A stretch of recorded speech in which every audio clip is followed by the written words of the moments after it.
Et si ton hypersensibilité n'était pas ce qui te fait souffrir? Peut-être que depuis des années, tu penses: «Je ressens trop, je suis trop fragile, c'est mon hypersensibilité le problème». Mais il y a une distinction qui a complètement changé ma façon de comprendre la mienne. Et quand tu vas la comprendre toi aussi, tu vas pouvoir commencer à voir ta sensibilité très différemment. Je suis Marie et je suis hypersensible. Le Seigneur m'utilise notamment à travers ma sensibilité. Comme à Cana, il a transformé l'eau en vin. Tu peux le lire en Jean 2. Il m'a montré comment en faire une force plutôt qu'une faiblesse. Pour comprendre pourquoi ton hypersensibilité te fait autant souffrir aujourd'hui, il faut distinguer 3 choses. Ta sensibilité elle-même, les blessures qui se sont greffées dessus et l'identité que tu as construite à partir de ces blessures. Et une fois qu'on a démêlé ça, tu vas voir ce que cette sensibilité peut vraiment devenir entre les mains de Dieu. Pourquoi as-tu fini par croire que ta sensibilité était le problème? Tu as probablement appris à considérer ta sensibilité comme à minima une faiblesse, voire un handicap, ou pire encore, comme une sorte de malédiction. Tu peux même croire que c'est une maladie et que ça te pourrit la vie. Mais laisse-moi te raconter comment cette croyance se construit. Moi, j'étais l'enfant qu'on ne choisit pas à la gym. Toujours la dernière à rester sur le banc, et mon petit cœur d'enfant n'y vivait pas juste un rejet ordinaire. C'était bien plus profond. Je ne pensais pas quelle injustice sociale. Je pensais, je suis tellement nulle. Traduit en mode adulte, ça aurait donné, je suis insignifiante. Je n'ai aucune valeur. Je ne mérite même pas d'être choisie, aimée. Et après des répétitions encore et encore, ce sentiment devient une conviction. Je ne mérite même pas d'exister. Peut-être que toi aussi tu as une scène comme celle-là. C'est pas forcément une scène de banc de gym, mais un moment précis où tu as compris, sans qu'on te le dise avec des mots, que tu étais en trop, que tu étais pas assez. C'est comme ça que ça se construit. Un événement, un ressenti, une répétition, une croyance. Et puis une identité entière qui se bâtit dessus. Une identité qui commence par je ne suis pas aimable, pas digne, pas capable. Une fausse identité, un mensonge, mais que tu as cru vrai parce qu'il continuait de se confirmer, rejet après rejet, humiliation après humiliation.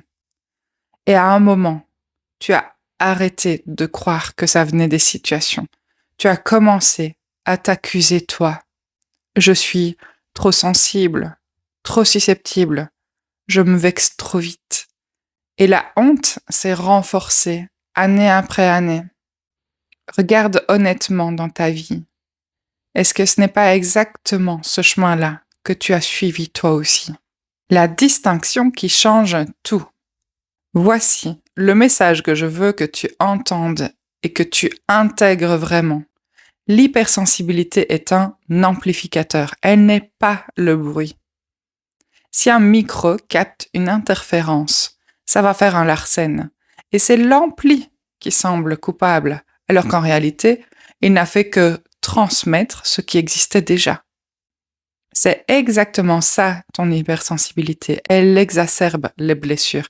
Elle amplifie les émotions, les ressentis, les sensations dans ton corps. Mais elle n'est pas à leur origine. Alors voilà la bonne nouvelle dans cette compréhension. Si tu enlèves les blessures, alors l'hypersensibilité n'est plus douloureuse. Paul l'a compris à travers sa propre fragilité. Ma grâce te suffit, car ma puissance s'accomplit dans la faiblesse. Dans 2 Corinthiens 12, au verset 9. Ta sensibilité, une fois guérie, n'est pas ce que Dieu contourne pour t'utiliser.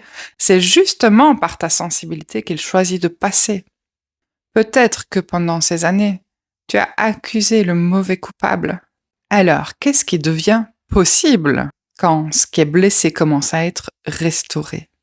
Si tes blessures sont guéries, si tu as reçu la consolation dans ton cœur, si tu as fait un vrai chemin de guérison intérieure, l'hypersensibilité toute nue, sans blessure, ça devient simplement une façon de ressentir plus fort les belles choses. Le vent sur la peau, un mouvement dans les feuilles, un rayon de soleil qui te fait vivre un émerveillement profond, des temps d'adoration, de louange, de joie avec le Seigneur. C'est aussi des relations différentes de la norme, un besoin plus profond d'intimité, d'échanges vrais, de cœur à cœur. Tu ne supportes pas les injustices, les horreurs, mais pourquoi devrait-on les supporter? Au nom de quoi faudrait-il les accepter? Au nom de l'indifférence et de la résignation? Non, tu as un cœur vivant, un cœur qui peut pleurer et rire avec tout ton être.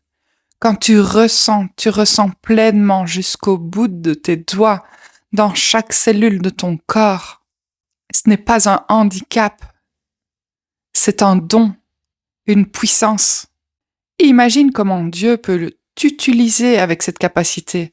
La compassion, l'amour, l'empathie, la douceur, la révolte saine, celle qui rétablit la dignité, la justice, la vérité.